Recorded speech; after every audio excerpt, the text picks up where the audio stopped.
Hello friends, Cochin shipyard के fair में एक लेटेस्ट न्यूज़ निकल के आई है। 850 करोड़ रुपए का प्रोजेक्ट दिया गया है बीईएल को इंडिजीनियस रडार के रिगार्डिंग। यानी कि अगर मैं थोड़ा डिटेल में बताऊं तो एक मल्टी फंक्शन रडार बनाई जाएगी बीईएल के द्वारा, जिसका डिज़ाइन दिया गया है डीआरडीओ ने। डीआरडीओ ने उसे डिज़ाइन किया है और बीईएल उसको बनाने वाला है। तो ये एक प्रोजेक्ट है दोस्तों, जो कि कोचिन शिपयार्ड ने दिया है बीईएल को 850 करोड़ रुपए का प्रोजेक्ट है। और ये रडार हमारे नेवल शिप्स को बचाएगी, ट्रैक करेगी। एयरबोर्न जो अटैक होगा एयर के जरिए उसको डिटेक्ट, एक्वायर और ट्रैक करेगी और हमारे नेवल शिप्स को प्रोटेक्ट करने में हेल्प करेगी ये मल्टी फंक्शन रडार। ठीक है, तो जो कि जिसका 850 करोड़ का प्रोजेक्ट है। तो ये एक शानदार प्रोजेक्ट है, शानदार न्यूज़ निकल के आई है। तो जो कोचिन शिपयार्ड के प्राइस में गिरावट आ रही थी, तो यहाँ से प्राइस संभलने की पॉसिबिलिटीज थोड़ी बन रही है।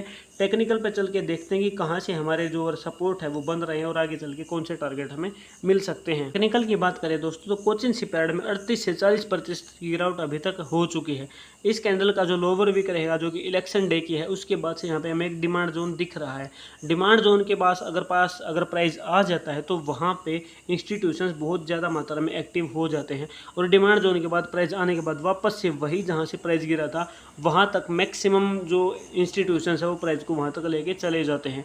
प्रीवियस अगर आप देखोगे तो जहाँ पे भी डिमांड जो है ना, वहाँ पे प्राइस वापस आया होगा। तो अभी प्राइस में गिरावट अभी जारी है, लेकिन अगर कैंडल को थोड़ा बारीकी से देखें तो बायर्स थोड़े थोड़े एक्टिव हो रहे हैं। अगर इसको डेली टाइम फ्रेम पर अगर हम सेलेक्ट करके देखते हैं तो वहाँ पे हमारी थोड़ी चीज़ें क्लियर हो जाएंगी। तो डेली टाइम फ्रेम में आप यहाँ पे देखोगे दोस्तों, तो प्राइस जो है मूविंग एवरेज 100 से नीचे है, लेकिन अब मूविंग एवरेज 100 को वो एज ए रजिस्टेंस यूज कर रहा है। तो जैसे ही प्राइस इसको ऊपर की तरफ ब्रेकआउट देगा तो वहाँ पे एक रिट्रेस के बाद आप उस प्राइस के ऊपर अपनी एंट्री रख सकते हैं। तो इस तरीके की जो स्ट्रेटजी है वो आप कहीं पर भी अगर आप बैक टेस्ट करते हैं, तो जब प्राइस मूविंग एवरेज 100 से ऊपर की तरफ जाता है तो वहाँ पे अगर एक रिट्रेस ले लेता तो शानदार वहाँ पे पॉसिबिलिटीज़ हो जाती है रिटर्न मिलने की।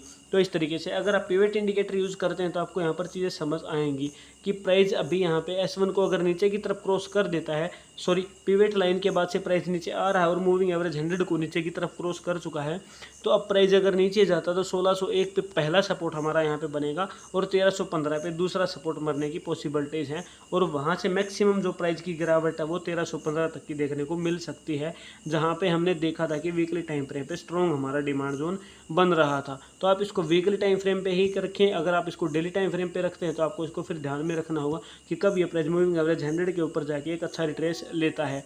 तो मुझे उम्मीद है वीडियो आपको पसंद आई है। इस न्यूज़ से उम्मीद है कि यहाँ पे कोचिन शिपयार्ड में फिर से जो पहले इसने मल्टीबैग रिटर्न दिए थे वही दोबारा से देखने को मिले, और जिसने इसको बिल्कुल हाई पे बाई किया था उसको भी आगे चल के इसमें प्रॉफिट हो जाए। तो मुझे उम्मीद है कि ये न्यूज़ इस प्राइस के ऊपर ले जाने में इसको हेल्प करेगी और आने वाले टाइम में अच्छे रिटर्न मिल सकते हैं। तो इस वीडियो में इतना ही। अगर वीडियो पसंद है वीडियो को लाइक करें और चैनल को सब्सक्राइब करना ना भूलें। Thank you very much.